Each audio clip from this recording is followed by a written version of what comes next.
Is that time again? What time? It's time for us and the rest of the Israelites to hear the reading of God's law. Great!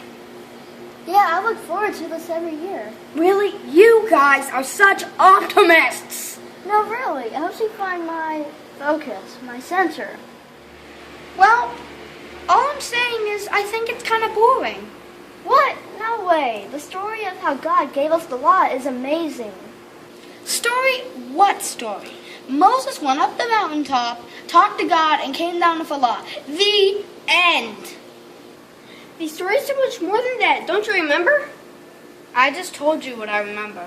Well, no wonder you get bored. So why don't you get bored? Because I remember how God brought our people out of Egypt. Yeah, my mom is always talking about that. 400 years ago or so, we were working for the Egyptians. Much of that time, we weren't just workers, we were slaves. I am so glad we're not working for them anymore. God showed his power to Pharaoh. He sent plagues to make Pharaoh let our people go. You know, water turning to blood, grasshoppers, frogs. And don't forget illness and darkness. And the last plague, death to all firstborn boys, all except the homes with lamb blood painted on the doorpost. Our people's homes, those families were spared. Okay, but today, we're just listening to the law, remember? I'm getting to that. Let's see. Oh yeah. So, the people left Egypt, only to be trapped by the Red Sea. So, God rescued his people. He blew away the waters so we could walk on dry ground. Okay, that would actually be kind of cool. I bet the people were very excited. This stuff is a whole lot better than the reading of the law. Then our people traveled to Mount Sinai. They camped at the base of the mountain. Moses went up the mountain, and God said, "You saw what I did in Egypt.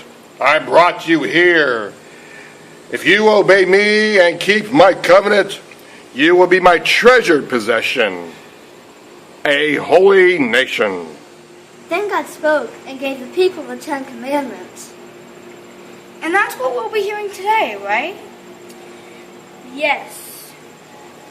But we'll be hearing the high priests reading it. The first time God spoke it. Well, that sounds like it would be very scary. I'm not sure how I'd really feel about it and handle it. It was scary. Mount Sinai was covered with smoke. There was thunder and lightning, and then there was trumpets. Everyone was so scared that they said to Moses, "Please speak to us and we will listen. Don't have God to speak to us or we will die." So that's why we read the law every year? Yes, Moses wrote down everything the Lord has said. Then he came down the mountain and read it to his people. His people said, "Everything the Lord has said we will do." Then Moses built an altar at the foot of the mountain, and he set up 12 stone pillars. One for each tribe, right? Right, they sacrificed a young bull. Moses took the blood and put it in bowls. Half of the blood he splashed on the altar. Then he read the law. Once again, his people said, "Everything the Lord has said we will do. We will obey." Then Moses took the blood and sprinkled it on the people and said, "This is the blood of the covenant that the Lord has made with you in accordance with all these words." Maybe it's better the high priest reads it. Then we won't get splattered with blood. Even if we don't get splattered with blood, we are still part of God's covenant. We are God's people. And when our people made a covenant with God to obey his law, he said we would be his people. And Moses, Aaron, And 70 elders of Israel went up the mountain and they saw God.